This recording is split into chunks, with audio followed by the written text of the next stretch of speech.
a la, al Festival de Arte, o ya quienes habían aplicado y ya no más.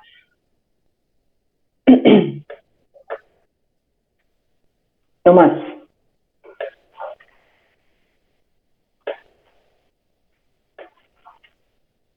Bueno, están como tímidos y tímidas hoy.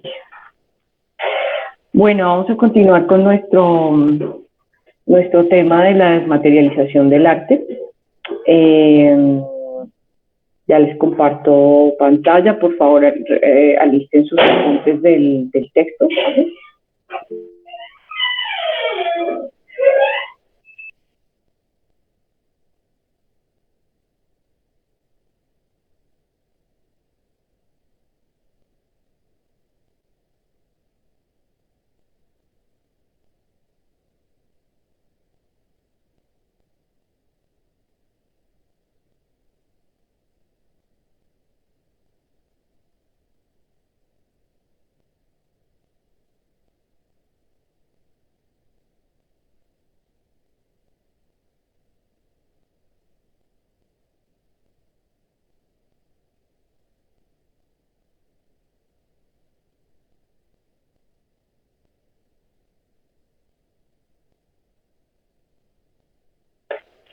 Listo, ¿están viendo mi pantalla? Sí, profe. Listo.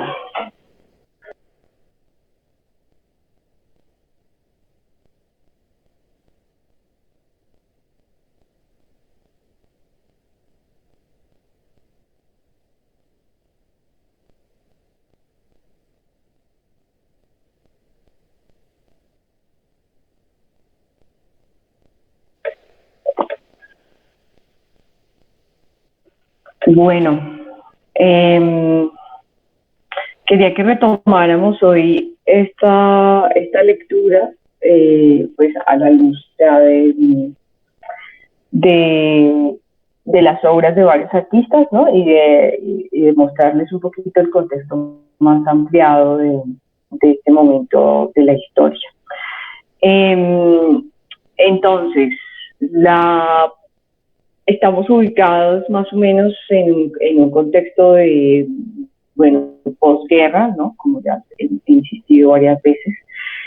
Posguerras, Primera y Segunda Guerra Mundial, pero pues claramente también, como lo hablamos en la sesión, en 2 sesiones atrás, este contexto es Guerra Fría, ¿no? Todo lo que vamos a ver, gran parte de lo que vamos a ver, estamos en ese contexto de la Guerra Fría, este enfrentamiento, esta tensión constante, ¿no? Entre digamos, el bloque capitalista y el bloque comunista en el mundo, pues que va a generar y va a tener también sus secuelas y sus consecuencias en el ámbito cultural, como lo veíamos en relación al expresionismo abstracto y a varias manifestaciones culturales, no solamente plásticas, sino literarias, por ejemplo, también, en relación al intervencionismo, ¿no? Político, como en ciertas manifestaciones de la cultura. Entonces, bueno, un poco recordar o traer a colación nuevamente pues ese contexto, ¿no? Ese contexto post-guerras, post-Primera y post-Segunda Guerra Mundial. Y a ese contexto pues le agregamos uno mucho más específico, que va a ser la guerra de nuevo, digamos que antes de la guerra de Afganistán, de la cual estamos pues más cercanamente hoy en día, ¿no? Y nos hemos tenido que presenciar varios de las consecuencias y de las acciones de esa guerra, ya que pues es contemporánea. Un contexto similar, ¿no? De intervencionismo por parte de Estados Unidos hacia países con, digamos que para impedir la instalación de una política comunista, pues fue esta guerra de Vietnam, ¿no? Una guerra muy sangrienta, que va a tener unos efectos muy importantes para la cultura norteamericana en gran parte, pero pues para la cultura mundial también. Esta guerra va a generar como un gran movimiento de oposición frente a la guerra, ¿no? Y ahí podemos ver como una de sus consecuencias, digamos, más notables, pues va a ser en movimientos sobre todo contraculturales, ¿no? En Estados Unidos, como el hipismo, la música, ¿no? Sus consecuencias también en el rock and roll, ¿no? Los Beatles nacen un poco ahí en esa temporalidad, y como toda una serie de movimientos en el mundo, movimientos sociales que van a juntarse, o van a reaccionar, o se van a como alimentar también, ¿no? O alimentar su lucha en su posicionamiento contra esta guerra. Entonces, esto va a ser otro de los contextos o de los hitos importantes para tener como de background de lo que estamos viendo específicamente en la plástica. Dentro de esas mismas consecuencias también va a estar todo lo que pasa en París del 68, ¿no? Toda la revuelta estudiantil, la revuelta obrera, las revueltas feministas, ¿no? Van a tener cabida alrededor de esta temporalidad. O sea, los 60 van a ser una década, 60, inicios de los 70, pero inicialmente los 70 van a ser una temporalidad en la que todos los movimientos sociales, ¿no? van a tener muchísimo más, bueno, algunos van a nacer, otros van a reforzar, ¿no? Su lucha, a sumarla con otras luchas también. Movimientos antirracistas, como les decía, movimientos feministas, movimientos pues antibélicos, ¿no? O movimientos por la paz, como el hipismo.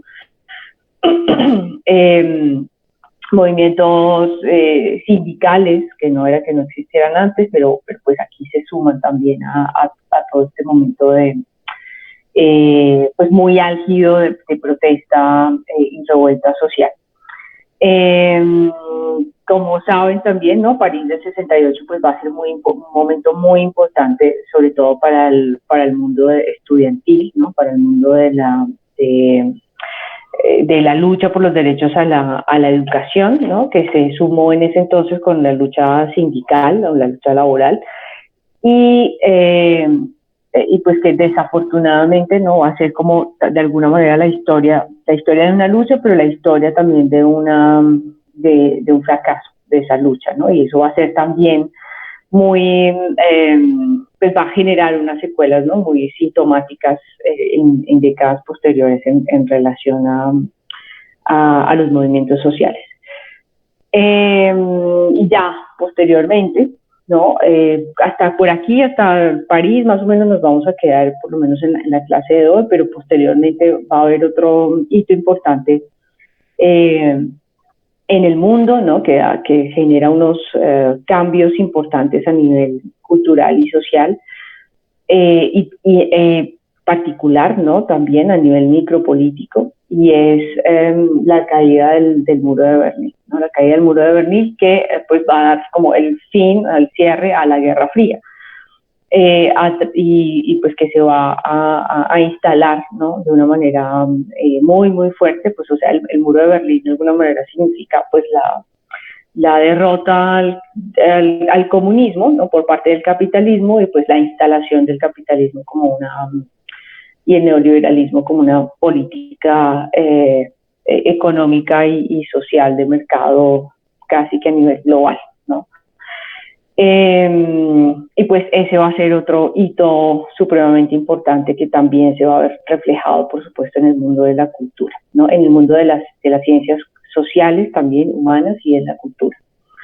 Y por último, otro hito pues que también va a ser totalmente crucial, sobre todo ya para el arte más cercano, el arte contemporáneo, pues va a ser el derrumbe de las Torres Gemelas ¿no? En Estados Unidos el 11 de septiembre del 2001, que este año se están conmemorando los 20 años de ese atentado. Esto también va a cambiar radicalmente muchísimas políticas, ¿no? Por una parte, políticas migratorias, sobre todo, y va a justificar de alguna manera muchas otras guerras intervencionistas, ¿no? Fundamentalmente la de Afganistán, y va a alimentar esa guerra en Medio Oriente, ¿no? Y va sobre todo a justificar una serie de políticas antimigratorias a lo largo del mundo, ¿no? Unas políticas xenófobas y racistas, ¿no? O sea, este episodio va a generar, ¿no? Como ya en nuestro siglo y justamente al inicio de nuestro siglo, va a desatar una serie de acciones, lo mismo a nivel micro, ¿no? Y a nivel macro, a nivel de políticas de Estado, pero también a nivel de personal, de muchas personas, de cómo asumen, ¿no? Cómo afrontan su relación con otros, especialmente con los extranjeros. Y esto va a ser también, ¿no? Crucial para toda digamos, la geopolítica mundial, pero pues también va a tener, por supuesto, el arte va a estar como alimentándose también por ese contexto, ¿no? Entonces, esto como para plantarnos un poco aquí, ¿no? Este es el contexto en el que estamos revisando estos giros del arte.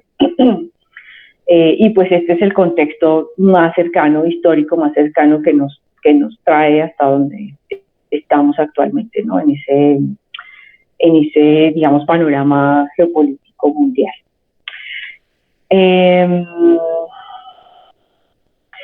Y volviendo un poco al texto de Lucy Lippard y Chandler,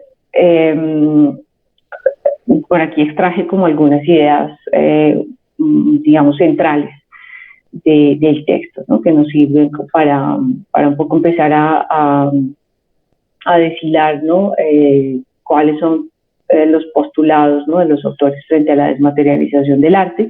Y cómo, ¿no? Recordarles, pues este texto fue escrito en caliente, digamos, en este momento, en el 67, justamente. Y cómo también en línea, creo que ya se los había mencionado la vez pasada, ¿no? En línea con esta revisión de textos de críticos de arte, ¿no? Cómo los críticos de arte tienen o han tenido, sobre todo en la configuración de los inicios del arte contemporáneo, esta capacidad, ¿no? Y finalmente el poder y la voz, ¿no? La voz amplificada para legitimar ciertas prácticas artísticas, ¿no? Y esto es muy propio de este contexto de mediados del siglo XX. Después, también, como les decía, digamos, ese poder, ¿no? Esa legitimidad para decir que es arte y que no es arte, va a pasar va a rotar, digamos, en otras manos, entre instituciones y curadores. Pero en este momento de la historia van a ser los críticos de arte, los y las críticos de arte, quienes van a través de sus textos a legitimar ciertas prácticas artísticas, y pues este es un ejemplo, los que leímos para las sesiones anteriores, y este pues es un ejemplo de ello. Entonces, pues preparen sus apuntes, la idea es que también dialoguemos alrededor de esto, ¿no? El arte como idea y el arte como acción. Si recuerdan, a qué nos estamos refiriendo, a qué se están refiriendo los autores con esta idea, ¿no? O con esta afirmación. Profe, pues yo recuerdo, qué pena que estoy como un poquito disfónica, pero bueno, yo recuerdo que se libera, digamos, como al artista, como de, entre comillas, limitaciones técnicas, ¿sí? Digamos que el arte conceptual empieza a ser como más importante, como la idea y como el concepto, ¿sí? Entonces como que se separa un poco como la técnica o como el material, ¿sí? Y se empieza como a resaltar o como a valorar mucho más la idea. Sí, gracias, Ana María. Sí, en esencia es eso. Dime, Ana Isabel, ¿querías hablar? Y el objeto también pasa a un segundo plano. El objeto vale Sí. más la acción. También junto con lo que Anita Ujú, decía. ujú, sí, también, totalmente. Gracias, Ana Isabel. Sí, exacto. En esa misma línea, los autores también nos están planteando, digamos, respecto específicamente a esta afirmación, ¿no? Dicen en el texto, el arte como idea en relación a esa materialidad, ¿no? O esa objetualidad, digamos, negada, ¿no? O sea, como anulada o cancelada, ¿no? Y, eh, y la sensación, ¿no? Que también nos hablan de eso, digamos estaba muy presente en el arte hasta aquí, ¿no? Si pensamos en las vanguardias artísticas también, la sensación, ¿no? Alrededor del ejercicio artístico estaba todavía muy presente, ¿no? Las emociones, ¿sí? Como a partir de las emociones y de ciertas sensibilidades, pues se generaban ciertas imágenes, ¿no? Ciertas maneras o modos de producir arte. Aquí esa sensación, ¿no? Cambia, o ese sentimiento, digamos, cambia, o emoción, cambia por el concepto, ¿no? Un asunto muchísimo más racional, ¿no? Y del pensamiento. Mientras que el arte como acción, eh, para este tipo de producciones los autores hablan de la materia y su transformación, ¿no? en energía, ¿sí? Ya no tanto la materia negada, digamos, como en el arte como idea, sino la materia como energía, ¿sí? Y empieza, que también hablábamos de ese factor la sesión anterior, y aparece el tiempo, ¿no? Como un elemento fundamental para esa transformación de la materia, ¿no? En energía y a través del movimiento, ¿no? Esas son como algunas de las bases claves de lo que vamos a ver de ahora en adelante. O sea, de alguna manera son las bases del arte que como lo conocemos hoy en día, pero pues van a ser en este momento, ¿no? Las bases para el arte conceptual por una parte, y para el performance por otra, el performance o los happenings, ¿no? O sea, como todo tipo de arte de acción. Eh, la siguiente afirmación, énfasis en el proceso mental de la obra. Bueno, un poco ya lo dijeron, pero si alguien quiere como concretarse un poco esa idea.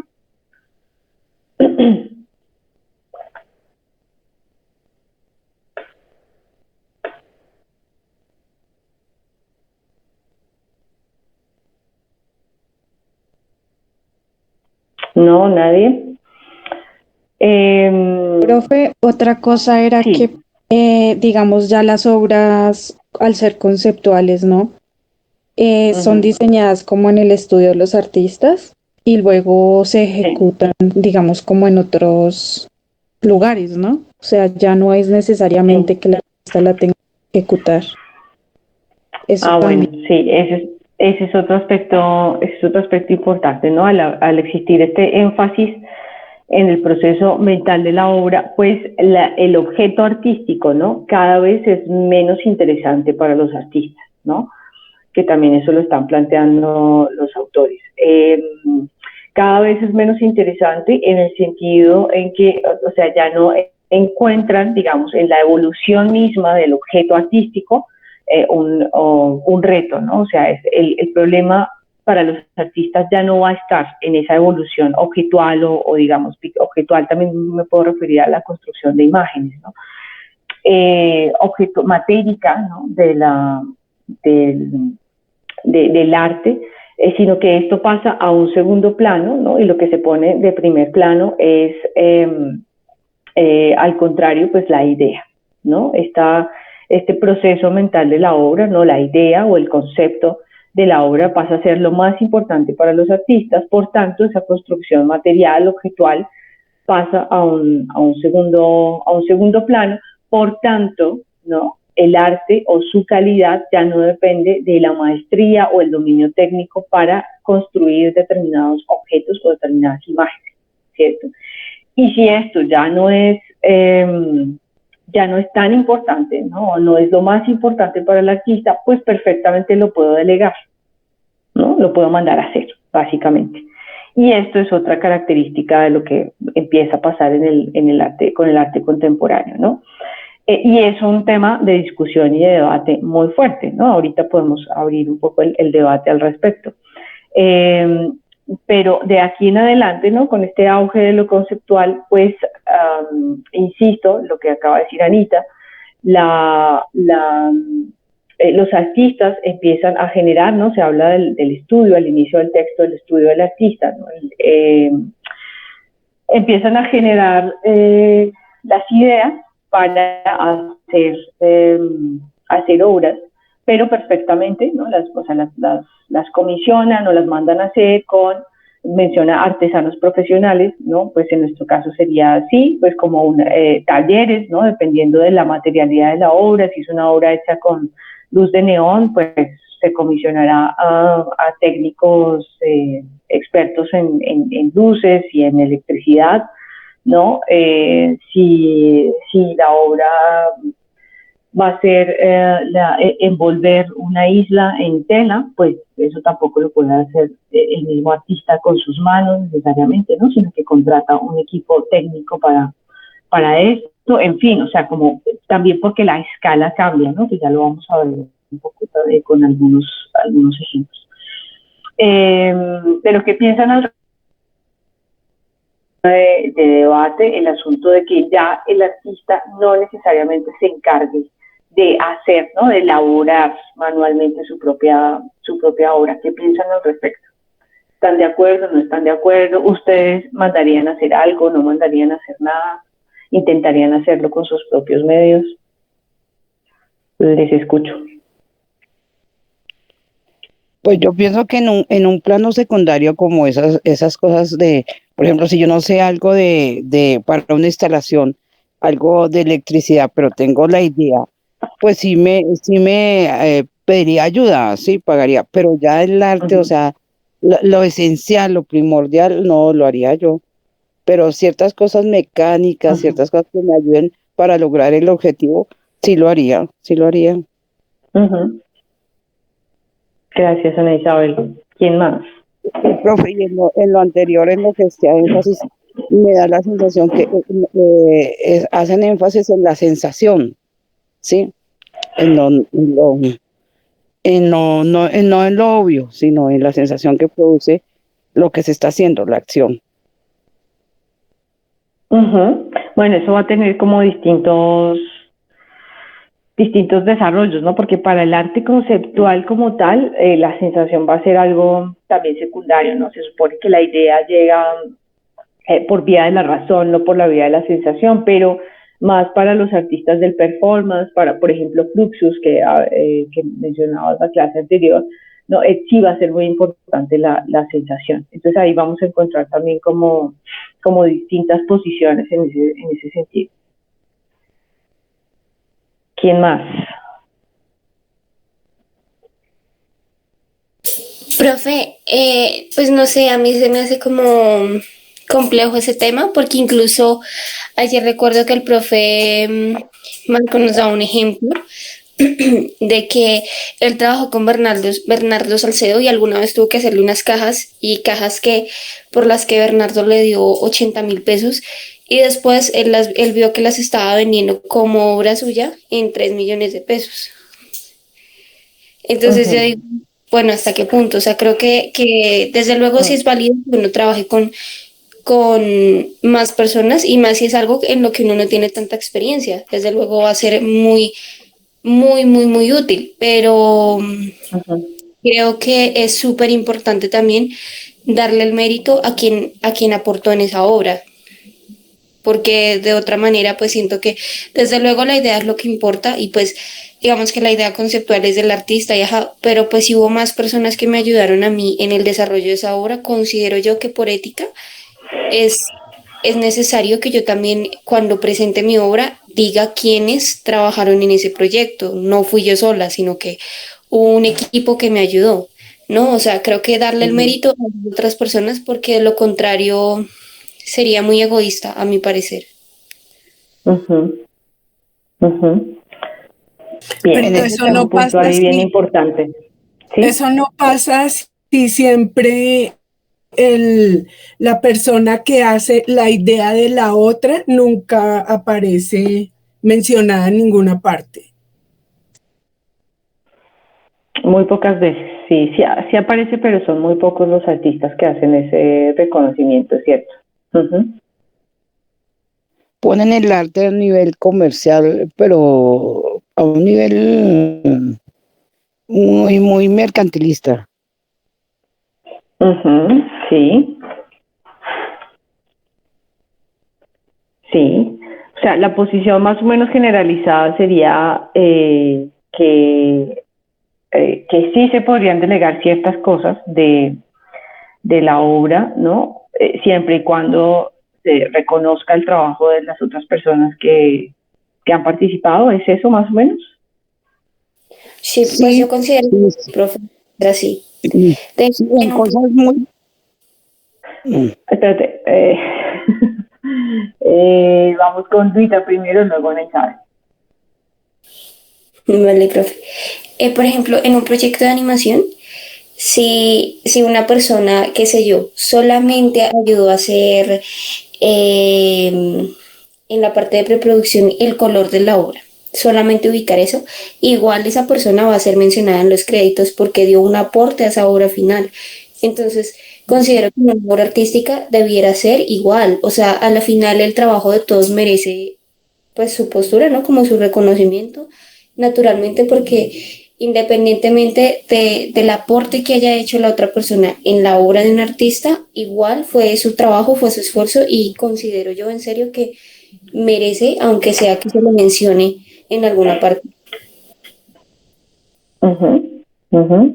Profe, Ana Isabel, pero perdona. cierto que los artistas antes tenían sus ayudantes que le hacían ciertas cosas a la obra en su taller y nunca aparecieron mencionados en ninguna parte. En este caso de pintura, ¿cierto? Nunca aparecieron Uh-huh, en ninguna parte y tenían en su taller muchas personas que les colaboraban.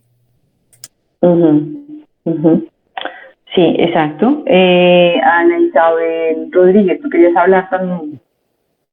Sino que ahí se ve como dos cosas. Uno, que sí hay la necesidad, perdón, de tener apoyo, ¿no? Y por otro lado, perdón, esa parte ética de reconocimiento, de ver el trabajo en colectivo, sino como individual Uh-huh, y de ego, ¿no? De ego. Entonces, uh-huh, son cosas como uno, que es la necesidad también de apoyarse, ¿sí? Sin perder esa esencia, como hacerlo en serie o, o delegar tanto que se pierda la autonomía del artista, ¿sí? Y pasen a ser uh-huh, otros los artistas y el otro solamente dar la idea y los que plasman son otros, con el agravante de no ser reconocido, ¿no? Entonces una cosa es la uh-huh, necesidad para lograr una obra, una instalación o cualquier cosa, y otra uh-huh, es el no reconocimiento, no, la falta o el no darse uno cuenta que hay otras personas detrás o apoyando. uh-huh. Sí, vale, bueno, es muy importante como eso que mencionan sobre el continuum, ¿no? Con unas prácticas artísticas del siglo XV, ¿no? Del siglo XIV, que es esta práctica de los quien quisiera ser artista, ¿no? Tenía que entrar al taller de un gran maestro, ¿no?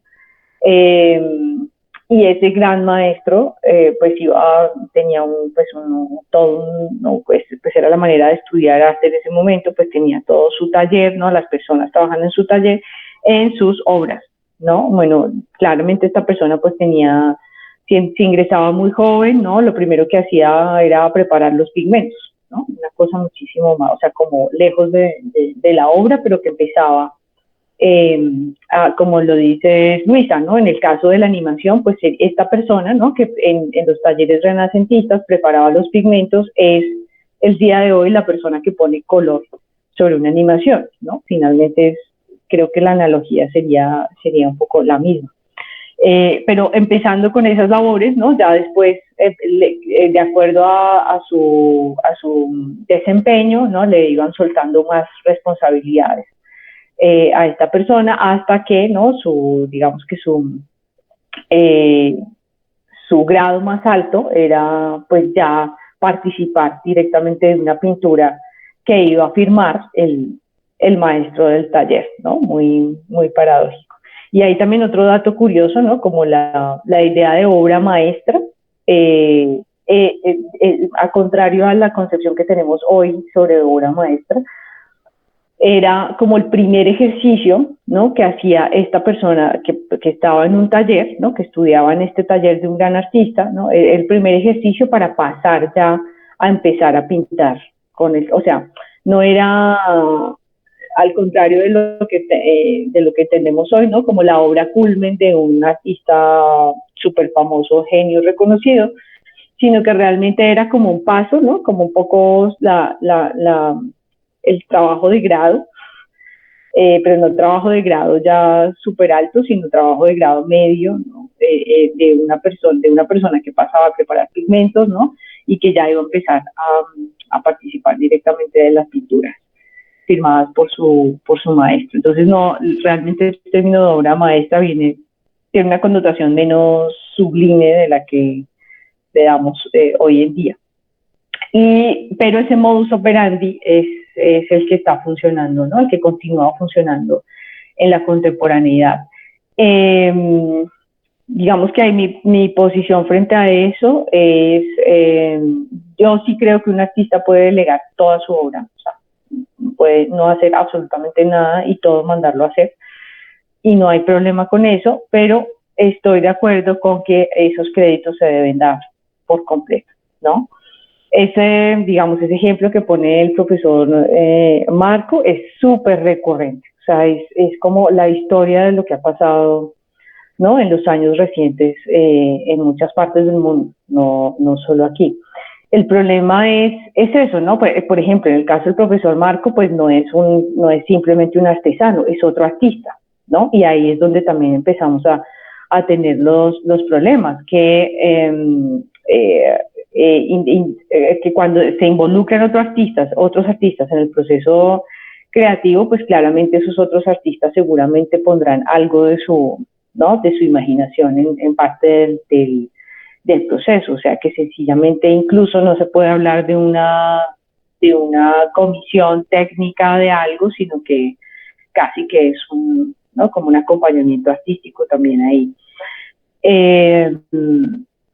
Pero el arte siempre se ha mantenido por esa herencia renacentista, ¿no? Centrado en este asunto de la figura del artista individual, ¿sí? Que nos ha hecho muchísimo daño, ¿no? Mientras todas las otras disciplinas, ¿no? El teatro, el cine, ¿no? Todo el mundo audiovisual, la música, ¿sí? Tienen clarísimo, ¿no? Que, o sea, como para que un disco salga, ¿no? Así sea un solista, pues alguien tiene que hacer la producción de sonido, seguramente alguien habrá hecho la composición de la música, y quien está interpretando el instrumento, pues solamente es una interpretación, pero ha tenido quizás que pagar derechos de autor sobre la música original, hay todo un equipo de producción detrás, hay quien produce el disco, hay quien lo distribuye, quien lo ve, sí, hay toda una industria de lo que conocemos hoy alrededor de eso, que hace que esos créditos estén claros, ¿sí? En las artes plásticas eso siempre ha estado, ¿no? Como conservando esta cosa aurática de los grandes genios renacentistas, eso no se ha hecho juiciosamente, ¿no? Y sigue pasando esto mismo, ¿no? Un artista que realmente necesita un despliegue impresionante de personas para producir una obra, pues sigue apareciendo él o ella, ¿no? Únicamente como autor de ese proceso. También, también esto está cambiando mucho, ¿no? También hoy en día, por ejemplo, hay empresas de producción de obras de arte, ¿no? Claramente, por este modo de funcionar del arte, pues ya hay gente que se está dedicando solamente a producir, ¿no? Entonces es como que generalmente es un grupo interdisciplinario de personas, ¿no? Donde hay artistas, pero también hay gente de otros campos, que los artistas llaman y contratan y dicen, bueno, yo quiero hacer esta obra, ¿no? Quiero hacer a ver, esto que fue una locura que hicimos en Medellín, quiero hacer una conexión por cable desde la plaza de la Alpujarra hasta la ventana de la oficina del alcalde, ¿no? Más o menos en un 13º piso, ¿sí? Y debe haber un sistema de riel, ¿no? Que funcione más o menos como un metrocable, un sistema de poleas, ¿no? Que hagan que yo pueda poner una carta aquí, ¿no? Y que con el sistema de poleas o con un motor, pues la carta llegue directamente hasta la oficina del alcalde, ¿no? Esa es la idea del artista y en ese caso el artista contrató una empresa de producción que le produjo esa obra, ¿sí? ¿Qué pasa ahí? Que en la medida que esto se va formalizando, que no debería ser únicamente por esa razón, pero en la medida que esto se va formalizando, pues la empresa le exige al artista poner en los créditos de la ficha técnica, ¿no? Producción, empresa fulanitos de tal, ¿no? Eso ya empieza a aparecer en muchas obras, no solamente con empresas, sino también pues a muchos artistas sí dan el crédito a sus equipos de producción, porque claramente son unos proyectos que no va a ser una sola persona, ¿no? Entonces ahí aparecen como autores, ¿no? De la obra, pero empiezan a aparecer otros créditos en la categoría de producción, que por lo menos, ¿no? Dan un reconocimiento a esas otras personas que están ahí trabajando, pero no todo el mundo lo hace. Cuando no sé si se acuerdan del documental de Eliasson, que él tenía un estudio, ¿no? Y un taller con muchas personas allí trabajando, ¿recuerdan? Haciendo pruebas de luz, haciendo pruebas, bueno, de un montón de cosas. Ese taller, ¿no? Es un taller conformado por el artista.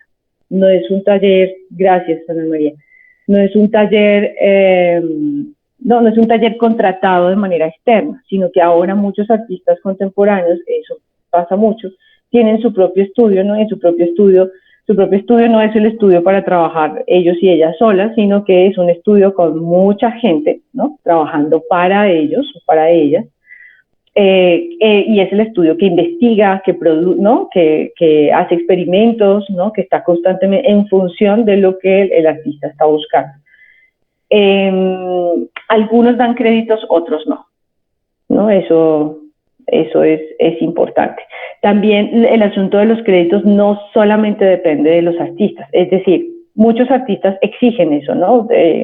También en la experiencia en el museo con eventos internacionales, artistas de una talla muy, muy grande, envían su ficha técnica, ¿no? Que su ficha técnica son 2 páginas de créditos, efectivamente, sobre todo cuando incluye proyectos audiovisuales. Y es una obligación del museo poner toda esa información, ¿sí? Porque está dentro del contrato que se firmó con el artista. Pero no siempre es así, o sea, no siempre el artista simplemente es flexible, bueno, si cabe, si lo quieren poner, si no lo quieren poner.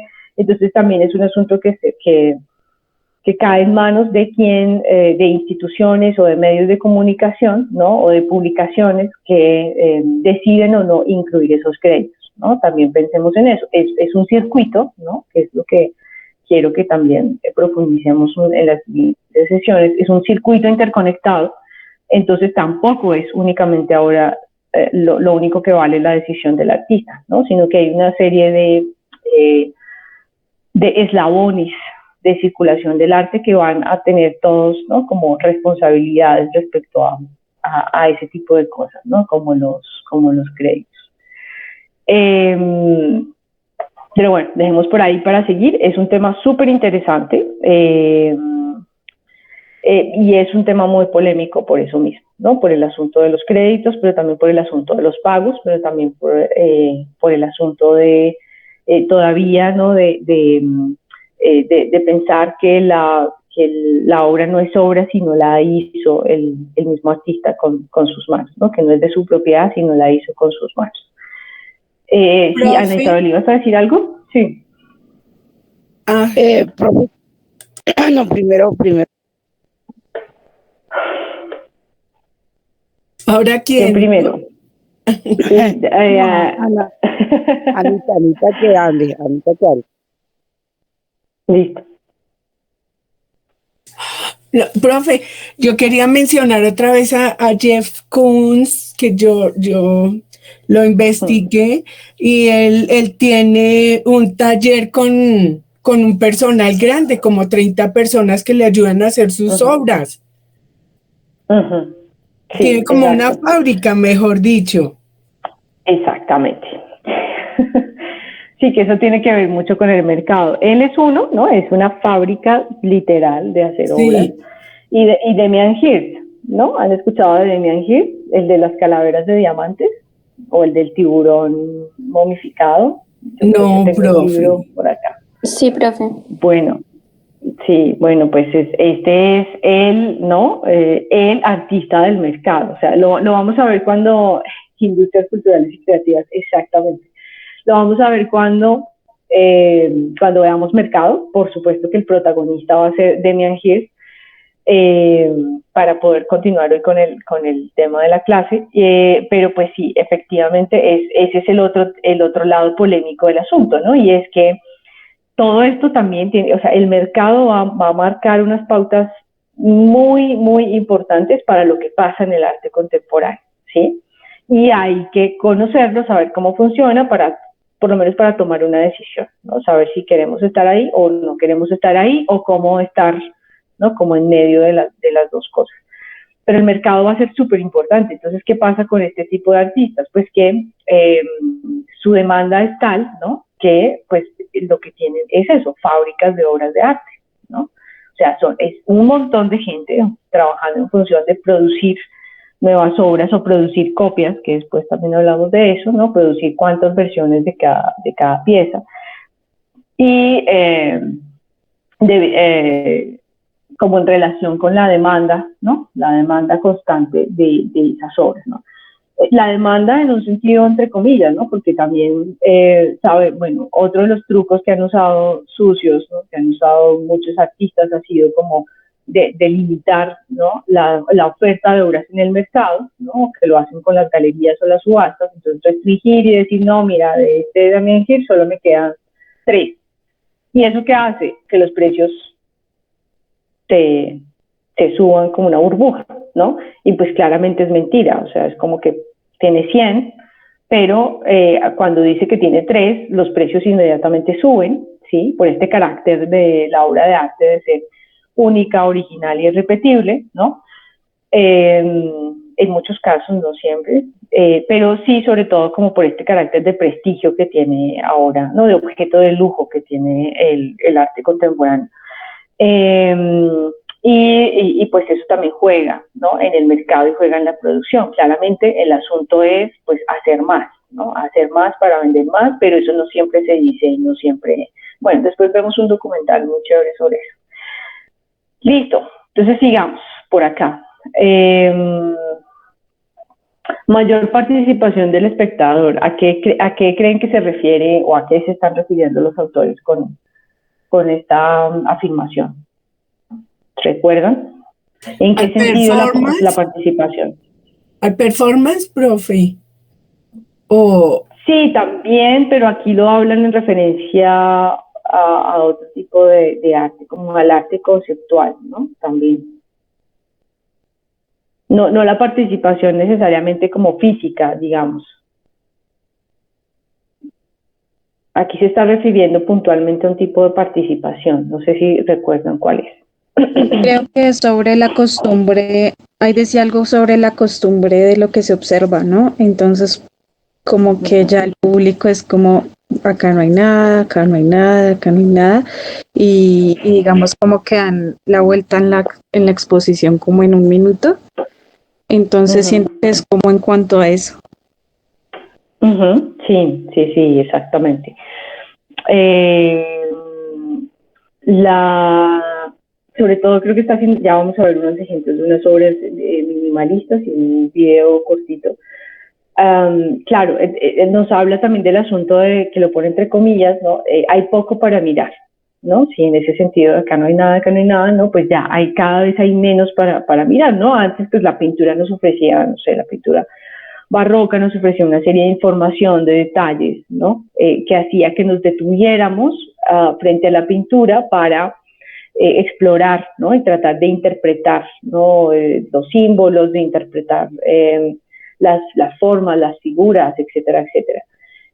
Aquí ya no hay mucho que mirar, ¿no? Ya vamos a ver algunos ejemplos, de pronto si lo pongo de una vez, ¿no? Por ejemplo, esta instalación de Donald Judd.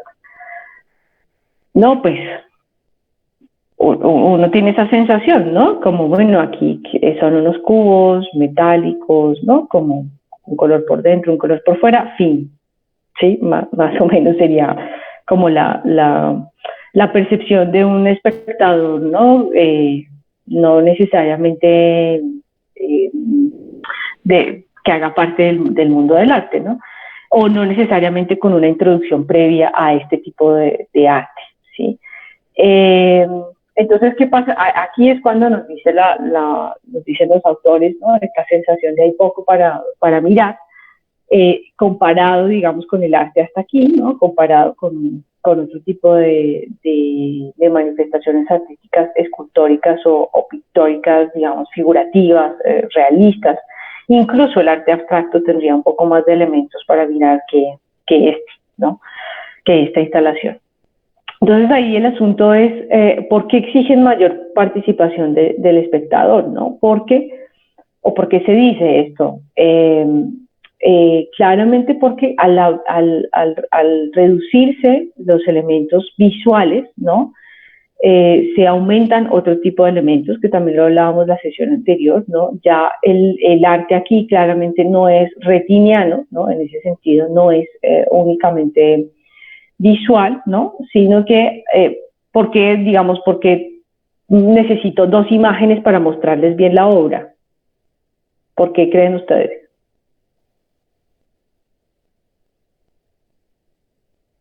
Contrastar, confrontar. Sí. Pero ¿qué pasa si les mostrara, por ejemplo, o sea, bueno, no lo puedo tapar, pero solo esta, ¿no? Solo esta se ve muy distinta a este. ¿Perdona, Luisa?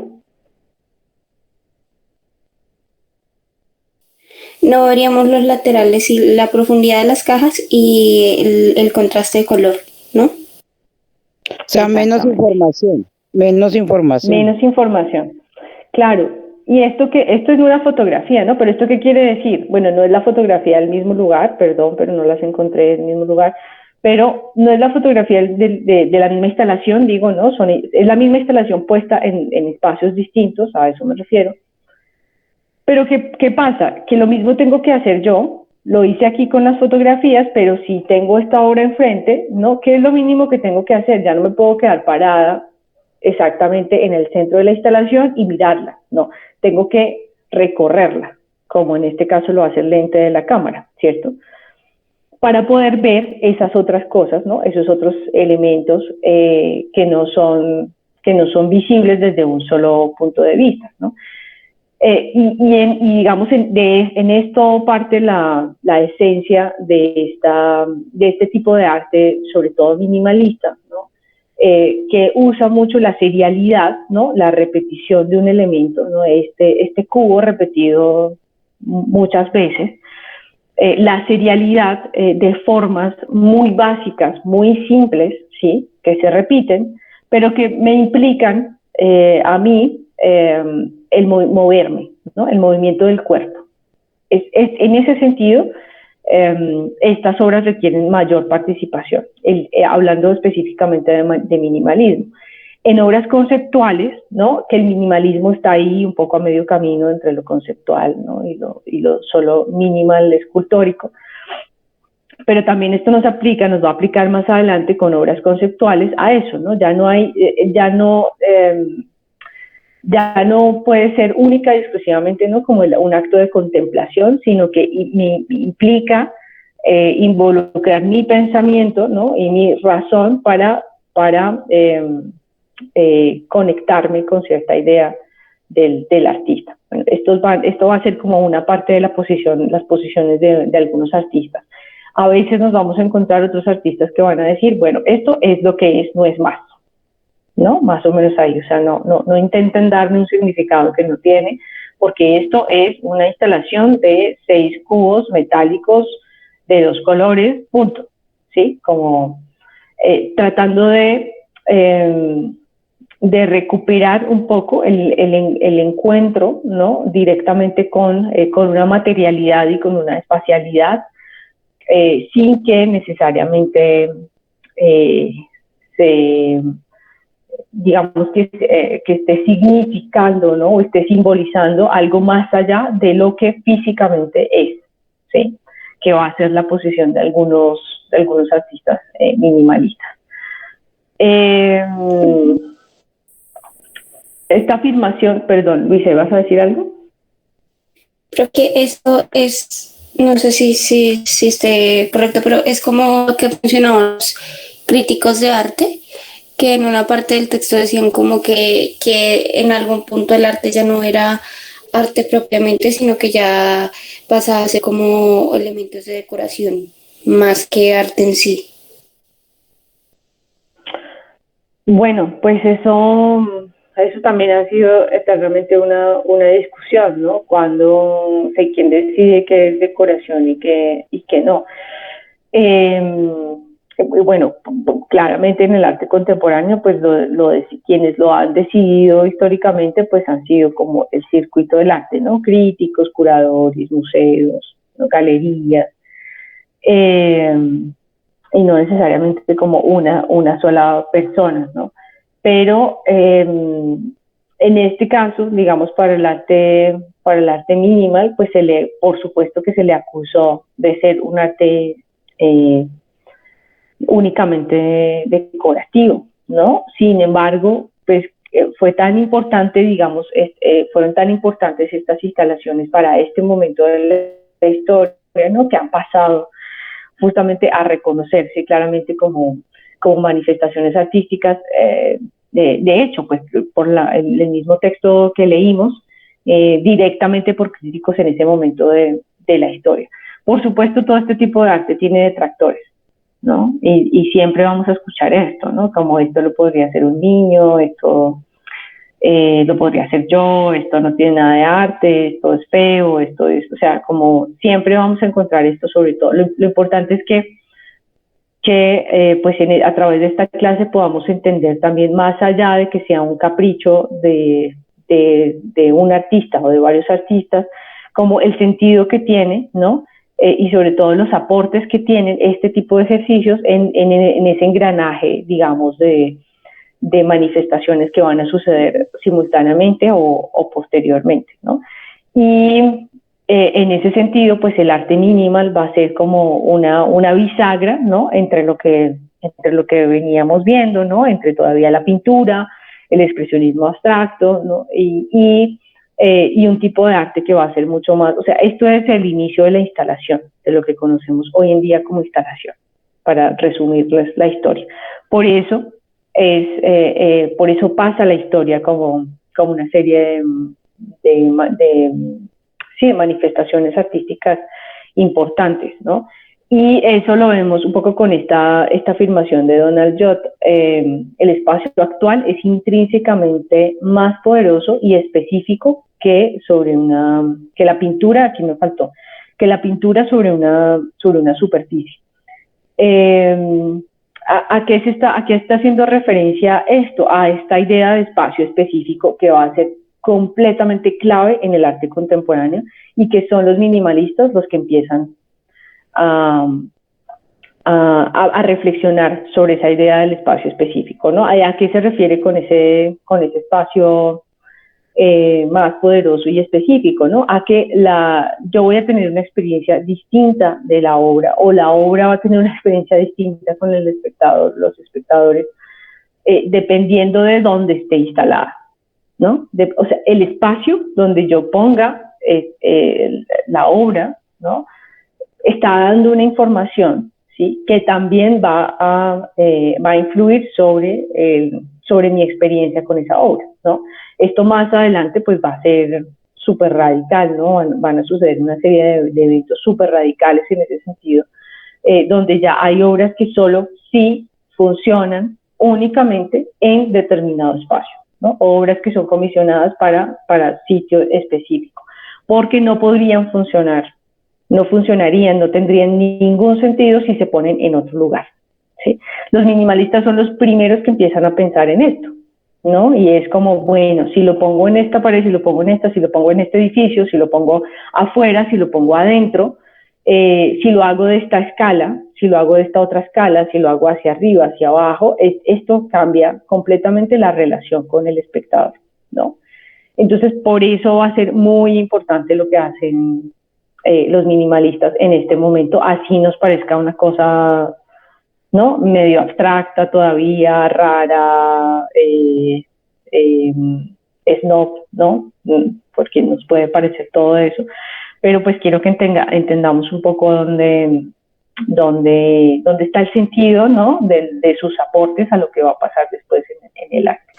Y sí, dime. Yo quería mencionar ahí algo que digamos no he visto en los textos, pero que se me hace que es súper importante a mencionar de este arte, y es el aporte en general que tiene este arte para el diseño. Diseño tanto... Totalmente.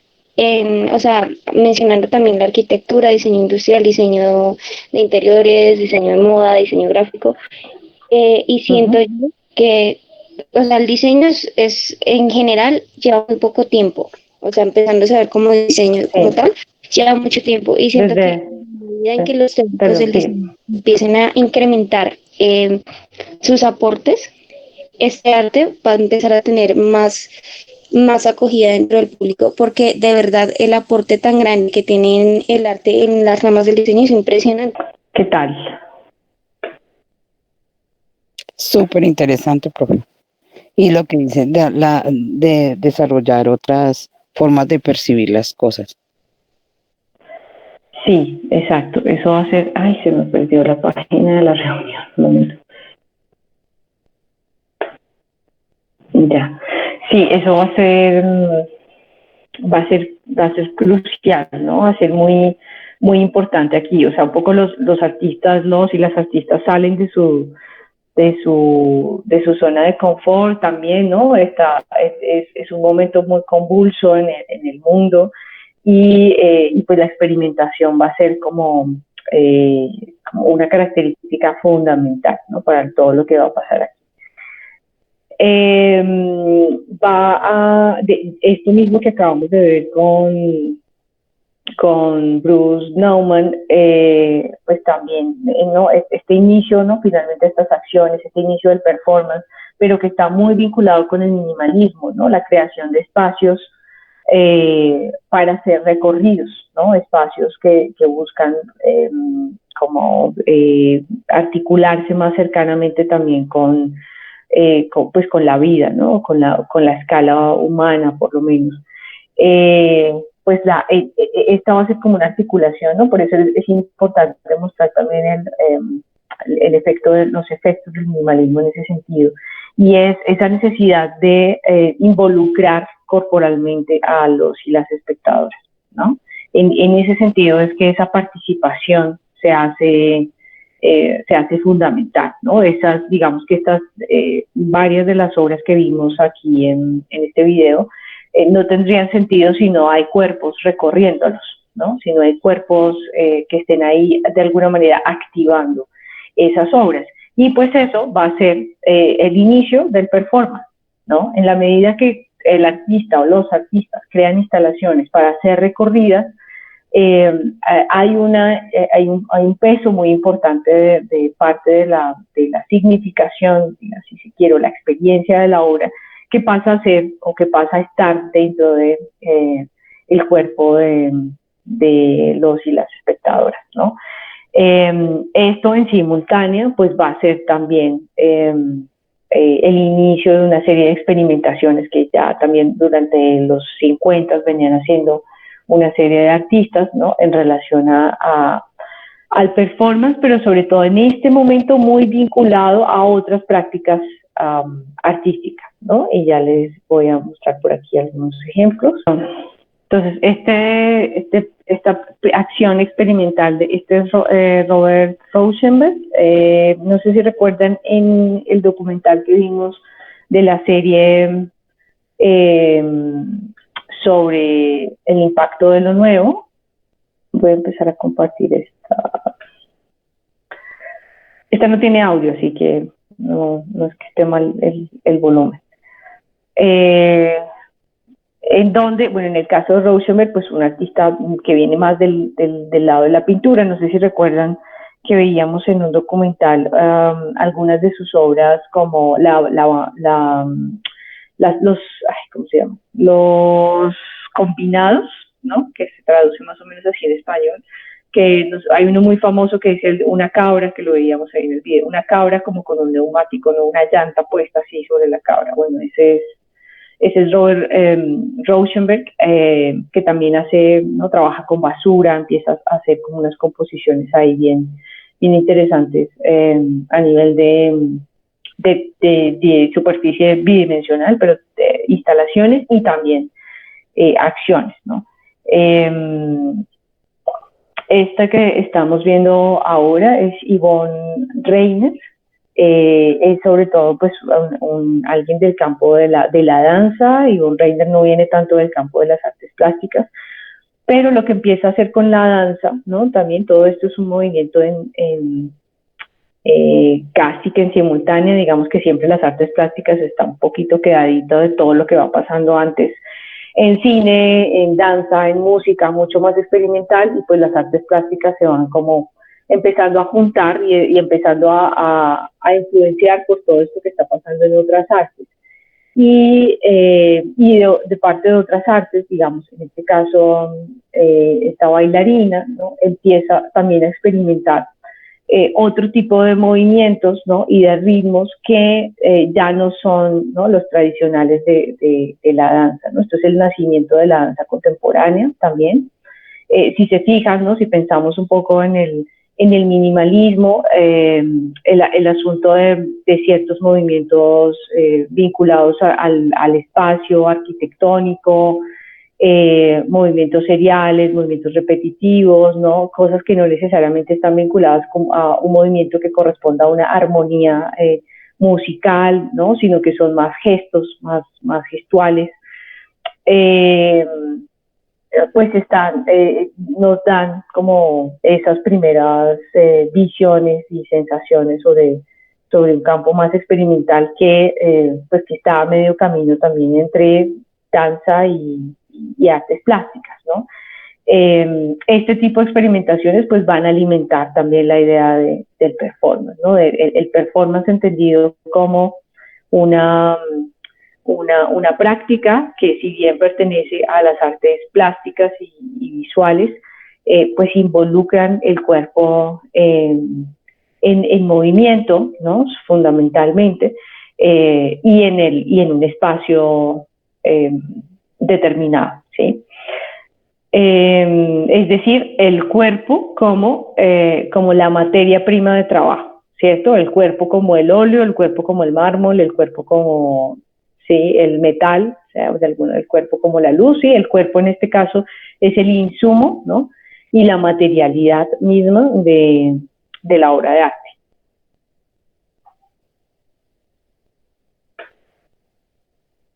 Y por acá el último.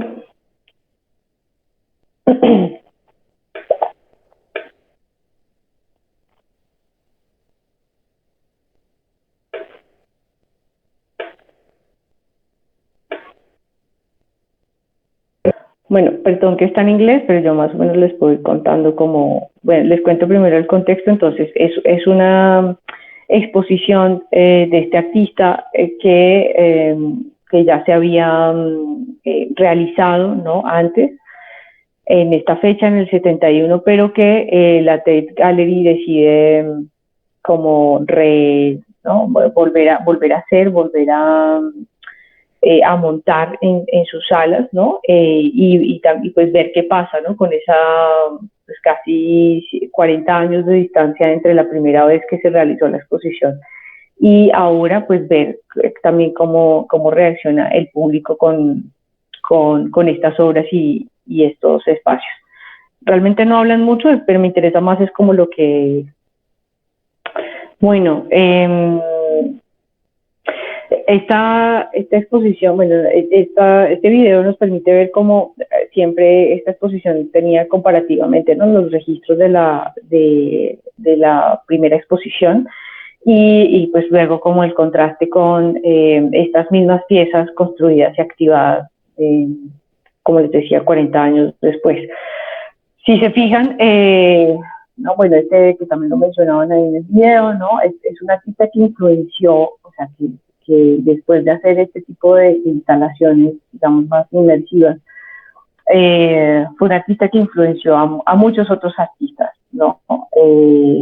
Después de estas piezas. Y bueno, lo vamos a ir encontrando en el camino como artistas que bebieron, ¿no? De alguna manera de su trabajo. Pero lo que hay aquí son una serie de instalaciones, ¿no? Instalaciones, esculturas, ¿no? Cosas que ya no podemos definir tan claramente qué es, ¿no? ¿Qué es? Son esculturas, son instalaciones, es un parque de diversiones, o es un escenario para performance, ¿no? Está ahí, ¿no? Es todo al mismo tiempo, no, aunque el artista lo define más como esculturas. Pero funcionan, ¿no? No son estáticas, solamente tienen sentido y solamente funcionan si son activadas por espectadores y espectadoras. Su diseño está pensado para que hagamos conciencia sobre nuestro propio cuerpo, ¿no? Cuando ingresamos a estos túneles, ¿no? Y de repente el espacio se reduce, ¿no? Entonces sentimos nuestro cuerpo más grande, ¿sí? O cuando vamos caminando por un borde, que el borde al mismo tiempo también se reduce, ¿no? Y de repente el cuerpo aparentemente está en peligro de caerse, ¿no? Y cómo el espacio me está generando, ¿no? Esto es un asunto de hacernos conscientes del cuerpo y por supuesto, en relación al espacio, ¿no? Que normalmente no lo hacemos, ¿no? Normalmente nuestra relación con la arquitectura, con los espacios, pues la primera relación que tenemos con la arquitectura es en nuestra casa, ¿no? O con nuestra habitación. Es una relación de un cuerpo y un cubo, ¿no? Básicamente, ¿no? Y generalmente. Pero este otro tipo de relaciones, o sea, realmente nos hacen conscientes de que la arquitectura, ¿no? También está limitando o posibilitando ciertos movimientos de los cuales no necesariamente somos conscientes, ¿no? Corporalmente. Profe, como en el Parque Explora, esos... Sí, bueno, sí, en el menos. parque, claro, en el Parque Explora, ahí digamos que no está este objetivo tan abierto, sino más en relación a que tengas un aprendizaje de cómo funciona, ¿no? Físicamente ciertas experiencias, ¿no? Sobre todo eso, o sea, como no tiene los objetivos tan científicos y pedagógicos, las instalaciones de Robert Morris, como si lo tiene el Parque Explora, ¿no? El Parque Explora te genera también algunas de esas experiencias, pero pues te cuenta, ¿no? Esto pasa por esto, ¿no? Tiene un objetivo pedagógico y científico. Estas instalaciones no. Estas instalaciones en ese sentido son más lúdicas, ¿no?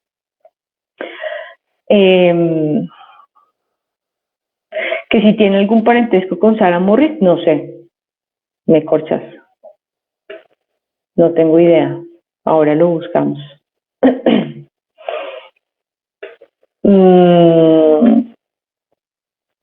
Listo. Un segundo, ya volvemos aquí. Bueno, y en este contexto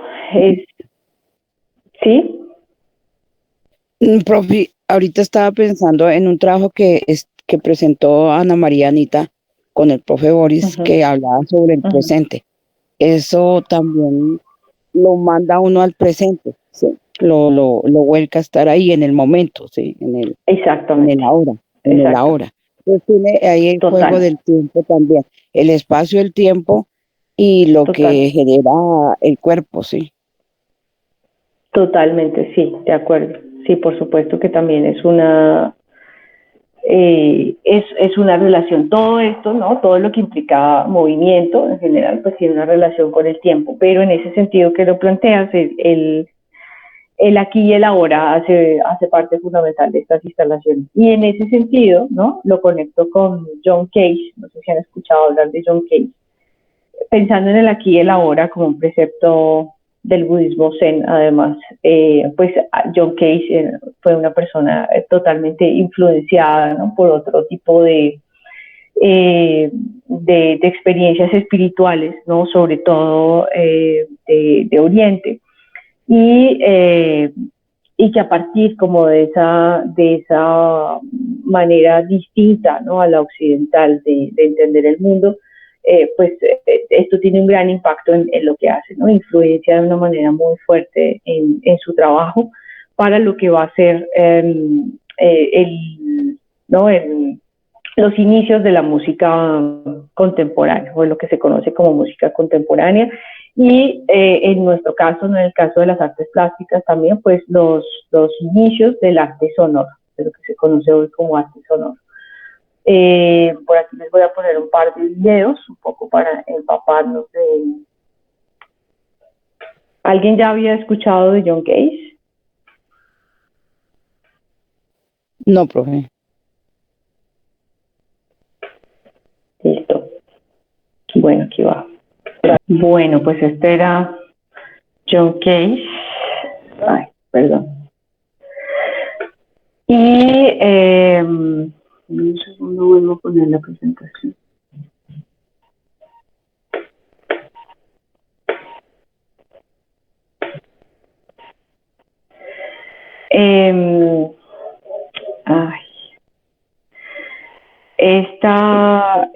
Antes que la anterior, ¿no? Veíamos que esta era una presentación en vivo para televisión en 1960. Pero antes de esta pieza, y quizás una de las piezas más famosas de Cage, va a ser 433. Y ya se las pongo por acá un momento para... Bueno, esta pieza va a ser como, sí, una de las piezas que está siempre a medio camino entre la música y el performance, ¿no? Las artes plásticas, justamente por la gestualidad, ¿no? Y por la intencionalidad, ¿no? También que hay detrás de este músico, pero también por el concepto que hay detrás de no interpretar absolutamente nada durante 4 minutos y 33 segundos. Ya vamos a ver un videito donde nos cuentan un poco mejor el contexto de esta pieza. Pero como lo escucharon también en parte de la entrevista que le hace este jocoso presentador al inicio, y la pregunta por qué considera que esto es música, ¿no? Y la respuesta de Cage en relación a si hay sonido, ¿no? Por tanto, hay música, ¿no? Esta pieza entonces está diseñada 433 en, si no estoy mal, 3 movimientos distintos, ¿no? Movimientos como se divide generalmente la música. Pero la partitura, digamos, de la música no tiene una ejecución como tal. Por tanto, son 4.33, ¿no? 4 minutos 33 segundos de un supuesto silencio. Pero un poco lo que nos quiere mostrar Cage con esto es que ese silencio absoluto no existe, ¿no? Siempre vamos a escuchar algo. En este caso del video quizás escuchamos, pues es que el sonido no es muy bueno, pero ya les voy a poner otro ejemplo, en donde pues realmente podemos percibir también, como en medio del silencio de un auditorio, que ese silencio total pues no existe, ¿no? Claramente. El silencio absoluto no existe. Vale, que sí se escucha, dice Ana María. Listo. Les voy a poner otro video cortico por acá. Está youtuber contándonos un poco acerca de esta obra. Me parece que lo hace de manera muy acertada.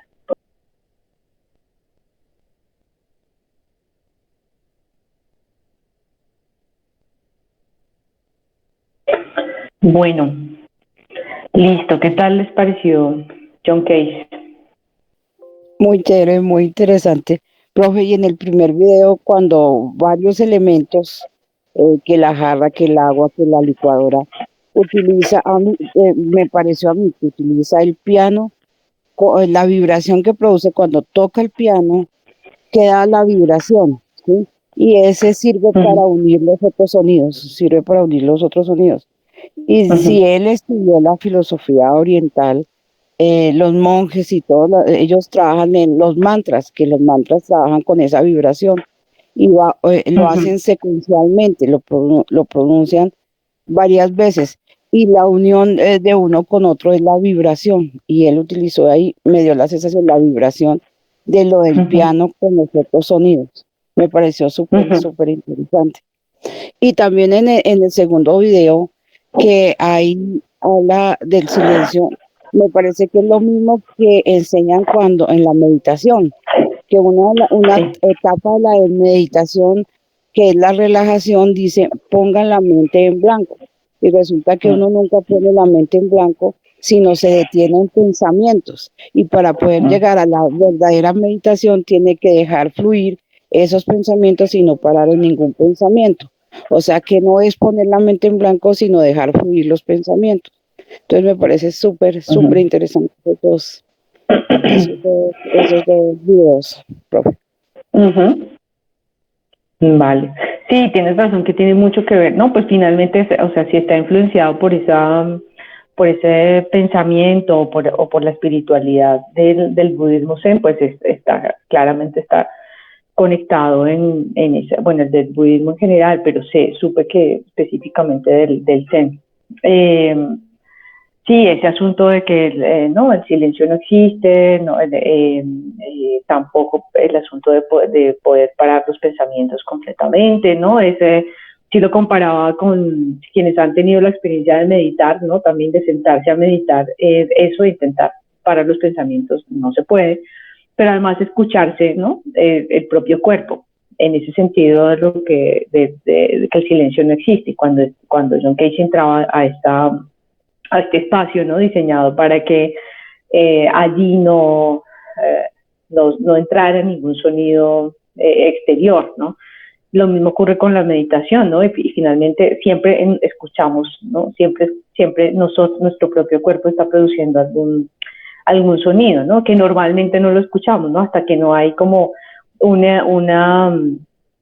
efecto de aislamiento del exterior, pues no somos conscientes de ese sonido del propio cuerpo. También algunas de sus composiciones, por ejemplo, están construidas un poco al azar, ¿no? Al azar, entre comillas. Usa, por ejemplo, el I Ching, ¿no? Para componer música, ¿no? O sea, como esta idea de la energía, el flujo también del destino, ¿no? Puede también vincularse en un sentido de aleatoriedad o sobre todo de improvisación en la música. Entonces eso también es bien interesante en el trabajo de Cage. Les invito a que escuchen más de Cage, que es un personaje súper importante, súper súper interesante, sobre todo, más que importante, súper interesante. Y un poco en el campo audiovisual, pues también tenemos, o sea, cómo empieza todo esto, ¿no? A reflejarse como en cada uno de los de distintos campos artísticos.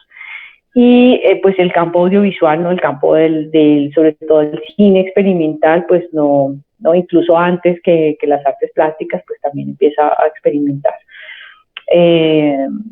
una serie de elementos, ¿no? Específicamente temporales, espaciales también, que van más allá, ¿no? de la idea clásica, pues de la narrativa lineal, de un argumento, ¿no? Una historia proyectada sobre un documento audiovisual. Entonces, en este caso, Michael Snow en el 67 realiza esta pieza que no la voy a poner toda, por supuesto la voy a ir adelantando porque dura 43 minutos, ¿no? Y de nuevo, lo mismo, ¿no? 43 minutos donde aparentemente no pasa nada. No hay una narrativa, no hay un personaje, no hay un protagonista, no hay una acción, sino que es el registro de un lugar, ¿no? Un interior que va poco a poco, en el transcurso de los 43 minutos, va haciendo zoom, ¿no? Hacia un espacio, hacia un objeto específico de ese espacio. Entonces lo pongo, pero lo voy adelantando, ¿vale? Ya, listo, ahí me escucho mejor.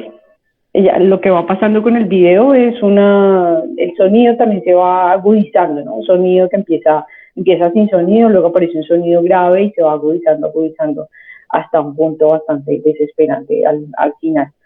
Pero aquí ya hay otro tipo de narrativa, ¿no? Que implica otro tipo o sea, entender el tiempo también de una manera distinta a un relato, ¿no?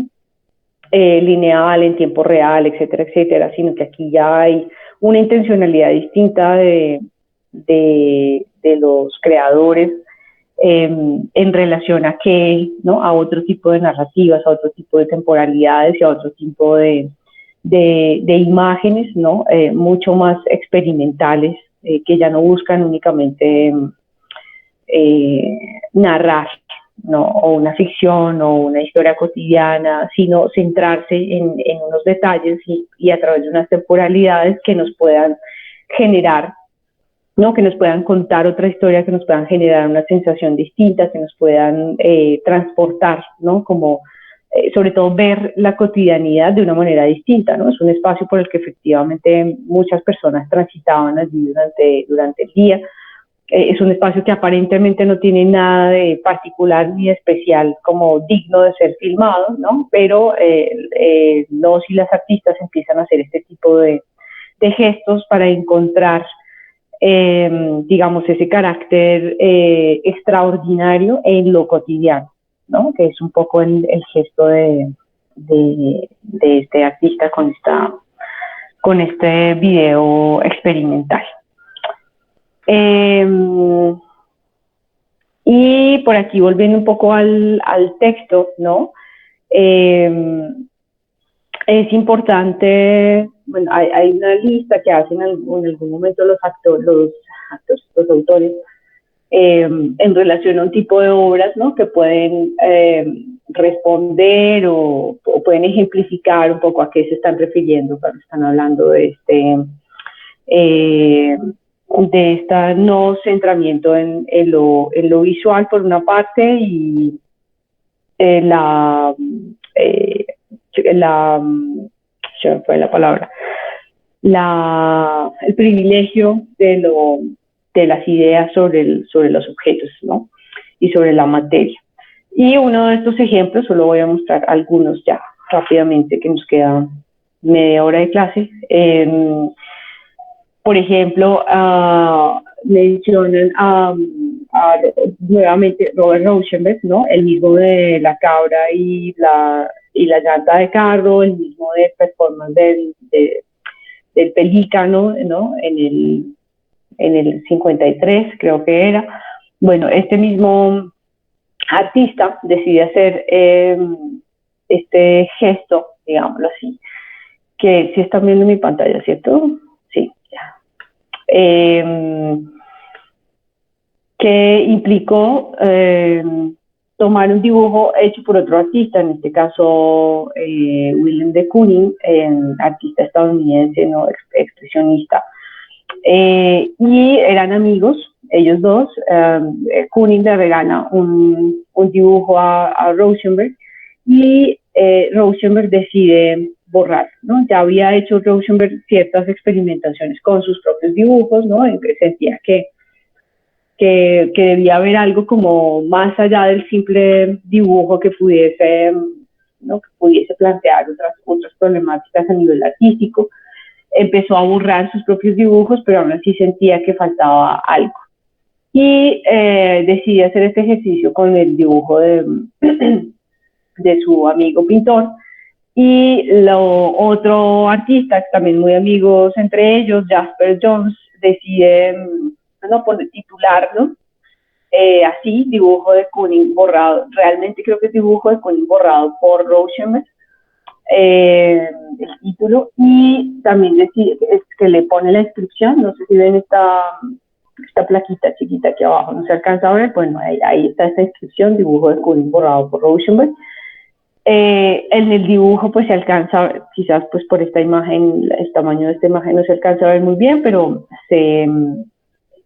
curiosamente hay un trabajo como muy detallado para borrar el dibujo, ¿no? Se da cuenta que utilizó distintos tipos de borradores, o sea, como que fue una operación muy calculada, esa, en donde pues todavía se alcanza a ver un poco, ¿no? Como obviamente por fotografía pues va a ser muy difícil que intentemos reconstruir el dibujo visualmente, pero Rauschenberg nos deja como algunos rasgos, ¿no? Algunos rastros, perdón, por aquí que nos dan una idea del dibujo borrado.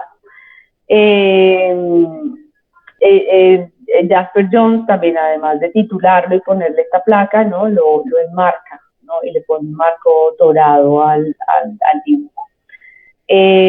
Se califica, digamos, se ubica mejor, se etiqueta esta pieza como un performance, ¿no?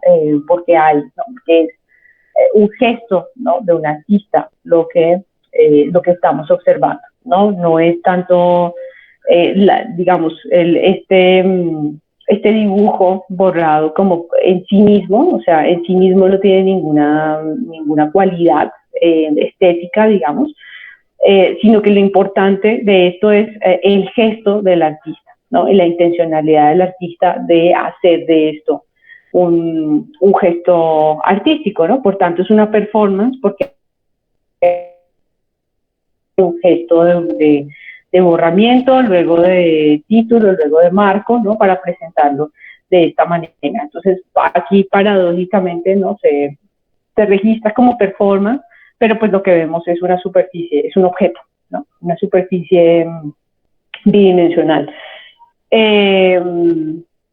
Aquí, digamos que la referencia a la desmaterialización del arte va en ese sentido, ¿no? O sea, y literalmente, ¿no? El asunto de que el dibujo ya no es importante, sino que lo importante es eso que pueda pasar, ¿no? Ese gesto que pueda suceder a través de un objeto que tiene una carga, ¿no? Simbólica, en este caso artística, muy, muy fuerte.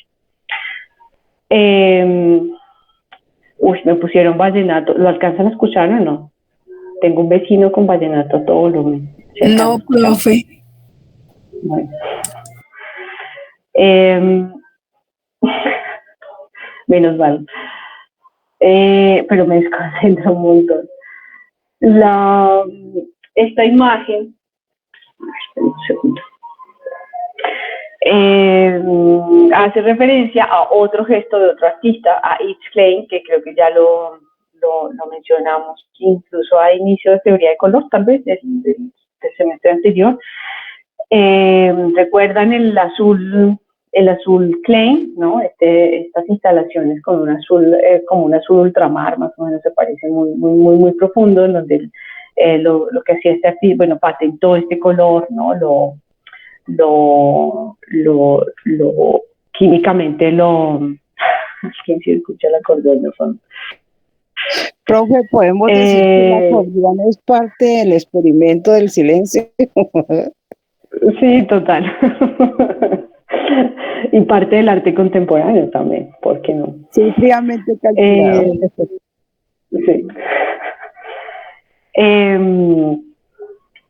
Entonces, Yves Klein venía trabajando tuvo una temporalidad muy corta realmente de trabajo, murió muy joven.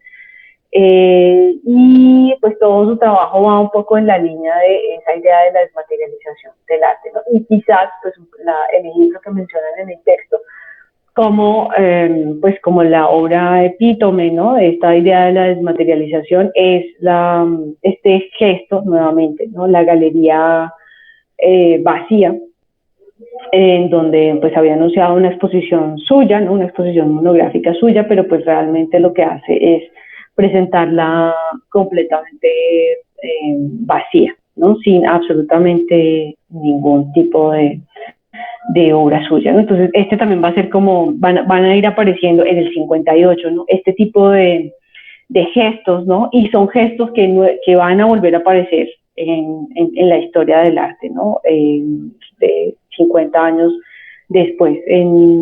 Hace por lo menos unos 5 años, en el Museo de Arte Moderno de Medellín, también un artista poco replicó este mismo gesto, Livia Posada, y cuando fue invitada a realizar como una relectura de la colección del museo, lo que hizo fue dejar las paredes en blanco también, ¿no? Dejar espacios, una gran extensión de las salas permanentes completamente vacías. Entonces, pues estos gestos en este contexto, ¿no? Del 58, pues son leídos de esta manera, ¿no? No, lo importante no son los objetos, ¿no? Creados por los artistas, sino lo importante son las ideas. Y en el marco del trabajo de Yves Klein también se supone, ¿no? Muy influenciado por también teorías y pensamiento oriental. Esto se va a completar con otra acción que hace, que no puse la fotografía, pero es su famoso salto al vacío, ¿no? Y a ver si lo encuentro por aquí fácil, es una supuesta acción, ¿no? En la que él salta del segundo piso de esta galería. A ver. Klein.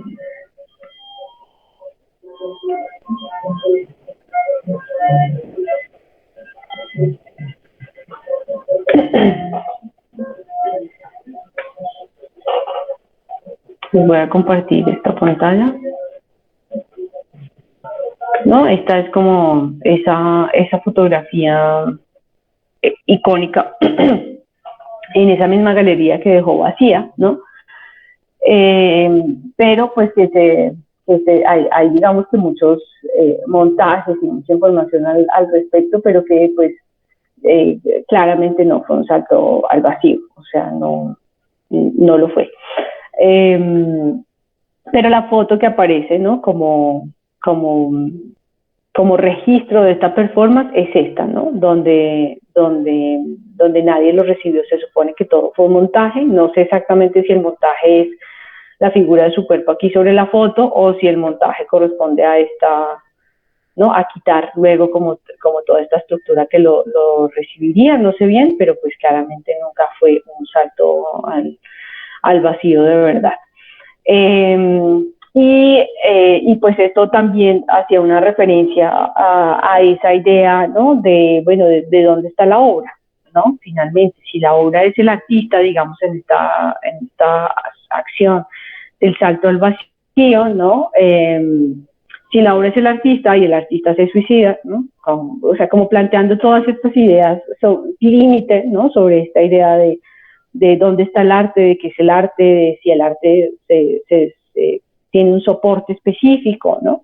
Y pues estaba como en esta línea planteándose ese tipo de problemáticas. Cristo, ¿no? Que este sí es mucho más famoso, ya les comparto la imagen que ya me dirán ustedes si han si han visto instalaciones por ahí, si han escuchado algo sobre Cristo, cuéntenme. O alguien nunca lo había escuchado. No, profe. No, profe.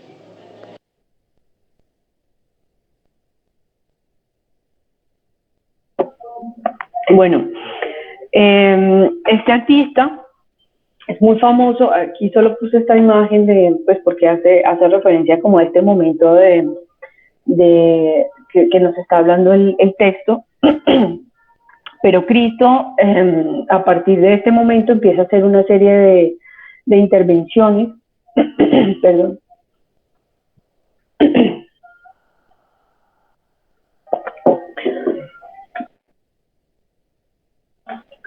es considerado como uno de los primeros artistas también en hacer en esta línea del land art, ¿no? Del arte de la tierra, de la cual ya hablaremos más adelante. Pero aquí ya había empezado a hacer esta serie, todavía esta imagen no corresponde a sus envoltorios, ¿no? Ya les mostró otras imágenes más recientes. De hecho, la más reciente se hizo en París hace unos meses, después de su muerte.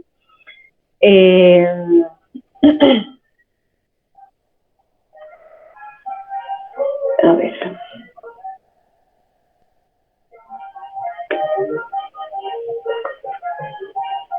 No, y por aquí hay algunas imágenes.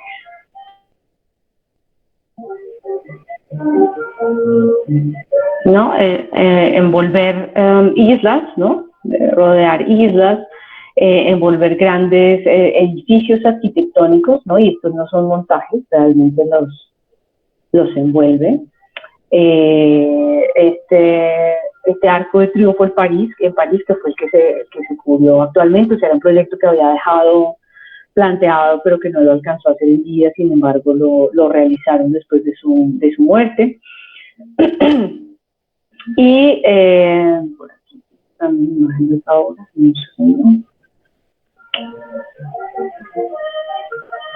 bueno, no encuentro la de la espiral. Bueno, pero ya con esto más o menos pueden hacerse una idea de pues de en qué consistió su trabajo. Así de entrada les escucho comentarios como que creen cuál es la intencionalidad o ¿no? Cuál puede ser el sentido de hacer este tipo de acciones. Si creen que tiene sentido, puede que crean que no tiene sentido, ¿no?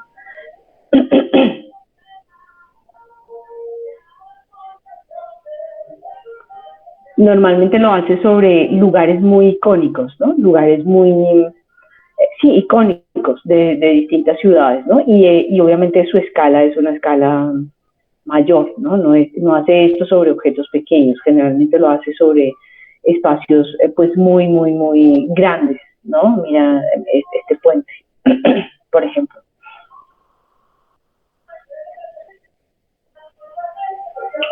¿Qué piensan?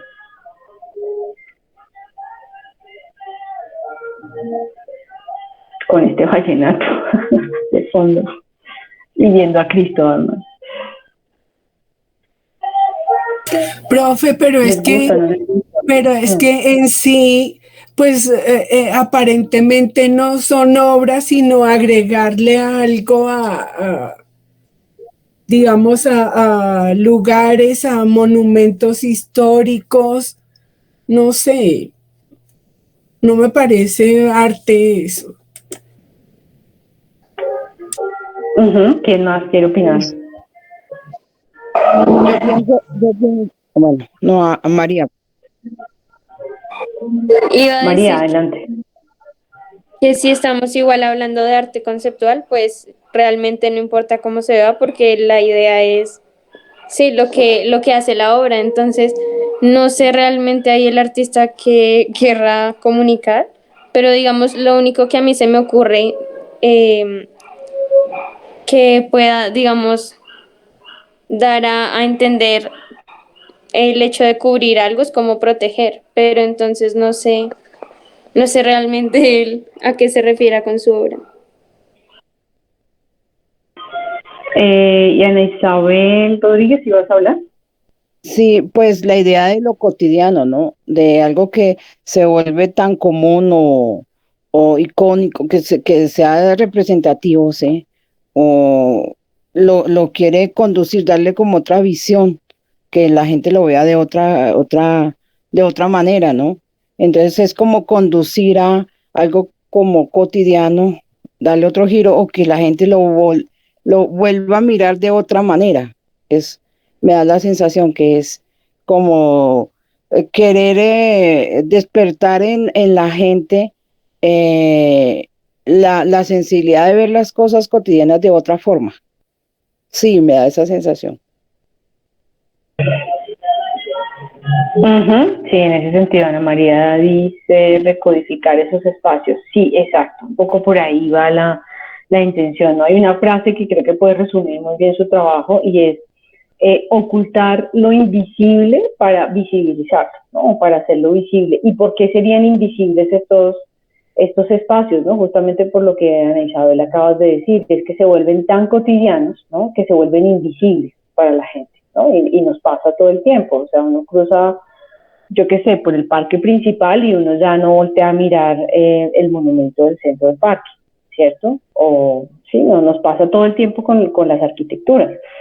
Eh, o con espacios naturales también, ¿no? O con objetos, ya se vuelven parte, ya los incorporamos y hacen parte de nuestra cotidianidad, ya no hay una relación de extrañamiento, obviamente con todos estos objetos pues ninguno nos parece cotidiano porque no hacen parte de nuestro territorio, de nuestro contexto, ni los conocemos, ¿sí? Ni hemos ido allí, seguramente con la gran mayoría, por tanto, pues no podemos, o sea, para nosotros estudiando esto desde aquí, pues es difícil como entender eso, pero piénsenlo, por ejemplo, que este tipo de gestos sobre el monumento del parque principal, ¿no?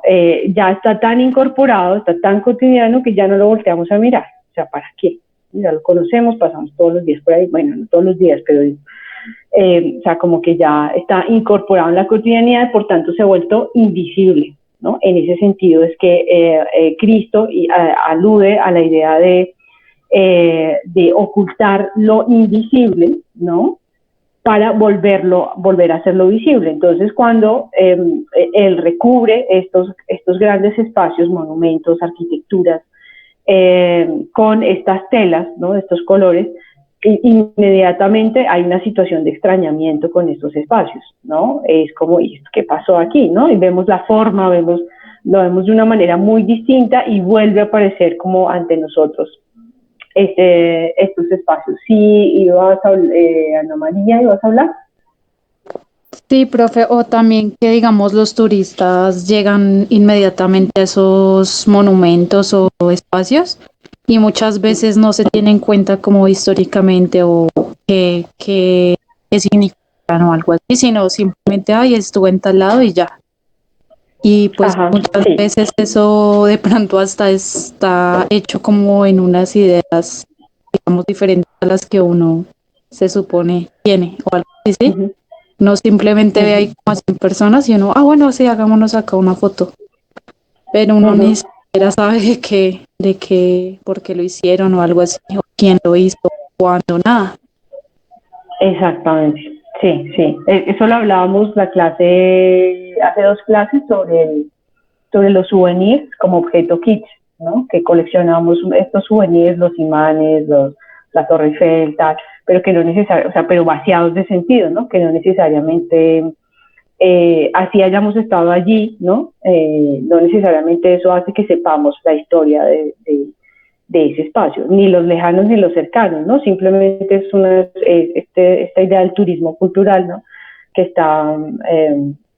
que no siempre está enfocada hacia realmente tener una experiencia, ¿no? De conocimiento sobre los espacios que visitamos, sino únicamente el turismo de la foto, ¿no? O sea, lo importante es tener la foto allí y subir la red, pero pues no tuvimos ni idea, ¿no? De la historia del espacio al que visitábamos, ¿no? Pero los souvenirs suplen, ¿no? Es como el símbolo de ese vacío, ¿no? De ese vaciamiento de sentido respecto al turismo. Ana Isabel, ¿ibas a hablar también?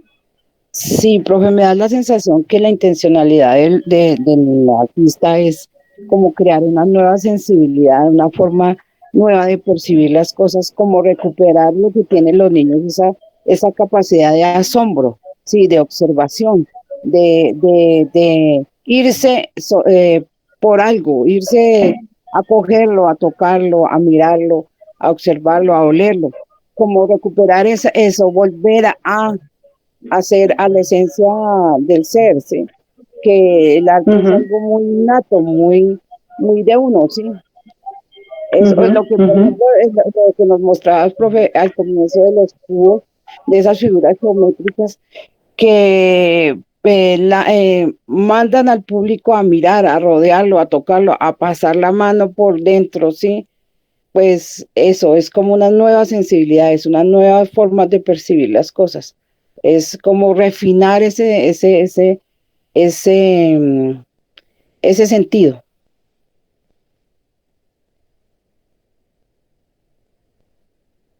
Tienes el micrófono. Perdón, ya. Gracias. En parte, creo que esta es una de las funciones del arte todavía, ¿no? Es em, poder ayudarnos, ¿no? A tener esa sensación de extrañamiento con lo que tenemos tan incorporado, con lo que es tan común, ¿no? Un poco el video anterior también iba en esa línea, ¿no? O sea, para mucha gente será la cosa más aburrida, quizás uno no tiene la paciencia y la disposición, de pronto en los años 50 sí, pero ahora, ¿no? Con toda la agilidad, ¿no? La temporalidad y la inmediatez que tienen las redes sociales, pues quizás ya nos vamos a quedar viendo un video de 45 minutos donde no pasa nada, ¿no? Pero o justo sí, o justo quizás esas piezas vuelvan a tener un interés importante también, justo porque el consumo visual, ¿no? Ahora es tan inmediato, pues que quizás ese otro tipo de formatos puedan equilibrar un poco la cosa o de nuevo devolvernos una situación de extrañamiento de lo cotidiano, ¿no? Y es como, es un interior, una habitación, de repente hay unas fotos y de repente la cámara, ¿no? O esta visión subjetiva de quien hace el video me sumerge en el mar, ¿no? O sea, yo no esperaba encontrar un mar en esa habitación, ¿no? Después de 45 minutos y resulta que termino en el mar. Entonces hay una acción también poética muy linda, pero sobre todo de extrañamiento de lo que ustedes plantean, ¿no? De recodificación, lo que decías, ¿no? De volver a ver lo mismo que veo siempre de otra manera, ¿no? Y hacerlo ver también a los demás, a las demás de otra manera. Eh, Eso yo creo que va a ser sigue siendo muy importante en el campo del arte o una de las, digamos, de los objetivos de los artistas. Bueno, vamos cerrando. Creo que no alcanzó a terminar la presentación, pero bueno, solo falta muy poco, si acaso terminamos iniciando la próxima sesión. Esta acción que también está mencionada por los autores del texto de Oldenburg, también no sé si recuerdan, de Oldenburg era este que hacía estos inflables, ¿no? Como estas cosas de tamaño muy pop, ¿no? Que lo veíamos en un documental muy inspirado en este evento neoyorquino, ¿no? Con los globos gigantes, él encantado con esta materialidad y el volumen y la escala de estos globos, ¿no? Y como empieza a hacer una serie de objetos también a escala de los objetos pop, ¿no? Como los objetos más cotidianos de la gente, pero los empieza a reconstruir eh, con otras materialidades y otras escalas que también generan pues una sensación de completo extrañamiento. Muy pop en el sentido de que sus insumos, ¿no? son los objetos, las imágenes, ¿no? De la cultura popular, ¿no? En Estados Unidos, la hamburguesa, por ejemplo, es uno de los elementos que Oldenburg va a retomar. Pregunta Ana María, esta obra fue alrededor de una galería. Esto fue en el... Ay, se me olvidó. En el Central Park, si no estoy mal. Espera un segundo, confirmo. Dame un segundo. Que por aquí lo tenía. Sí, profe, ahí estaba buscando y sí. Sí, eso, en el Central Park, y hay una imagen que no alcanza a salir en estas fotos que puse, pero a ver si se las puedo mostrar por aquí.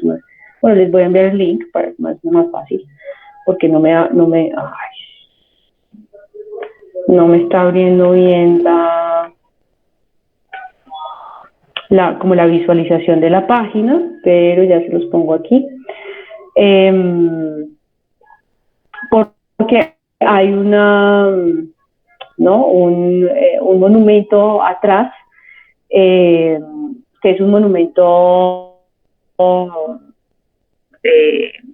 me olvidó el nombre, bueno, como una columna egipcia, ¿no? En este mismo parque. Entonces esta acción sucede allí. Aquí se los pongo por chat para que vean la foto mejor, que no alcanza a salir en este registro. Y esta acción consiste en cavar, contratar a sepultureros para cavar este hueco, ¿no?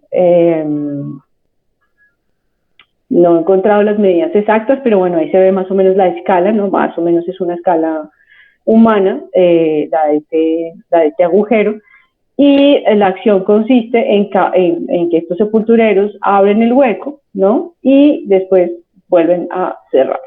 O sea, vuelven a poner la tierra, no entierran absolutamente nada, simplemente sacar la tierra, ¿no? Y volver a cavar, generar el vacío, y después volver a tapar, ¿no? Entonces aquí entiendo que esta ubicación exacta, ¿no? en el Central Park también es una, ¿no? Pues es una acción también crítica respecto a los elementos que están allí, ¿no? Lo que les decía, y van a ver en la imagen, está se me olvidó, el obelisco de Cleopatra, ahí en el Central Park, está ahí justo como que cavaron esto como atrás de ese obelisco. Y esta acción, ¿no? Que aparentemente es sin sentido, ¿no? Que esto también es bastante recurrente en este tipo de arte, ¿no? Pero que si empiezas a desmenuzar un poco las acciones, pues reencuentras un sentido, pues, por supuesto, conceptual, ¿no? Y simbólico a esta acción. Entonces, generar el vacío, ¿no? Primero, por sepultureros, es decir, como las personas que normalmente hacen esto para sepultar un cuerpo, ¿no? Luego no sepultar nada, ¿no? Y cubrirlo nuevamente con tierra. Es una acción sobre el vacío, es una acción sobre la desmaterialización del arte, ¿no? El espacio queda demarcado de alguna manera, o sea, después, o sea, la tierra, el pasto, la naturaleza, ¿no? O sea, después de esta excavación no queda igual, ¿sí? Queda una marca en el espacio. Y pues esto va a ser, ¿no? Como, o sea, estas fotografías de registro, pero también la marca en el espacio, pues va a ser parte de la obra. No me había dado cuenta y son las 10, tengo la siguiente clase. Entonces, si quieren, continuamos, faltan algunas imágenes de este tema, continuamos la siguiente sesión, ¿vale? Sí, muchas gracias. Les envío un nuevo texto entonces para que por favor lo lean para la siguiente sesión. ¿Listo? Bueno, profe, gracias. Vale, profe. Listo, vale. Muchas gracias a ustedes y nos vemos dentro de 8 días. Feliz día, profe, y goce su vallenato. Gracias, profe. Buen día. O me esperan otras 3 horas al ritmo de vallenato. Grecia con vallenato. Vamos a ver cómo sale. Vallenato, profe. Un perform. ¿Cómo? Un Estaba perform. bueno el vallenato.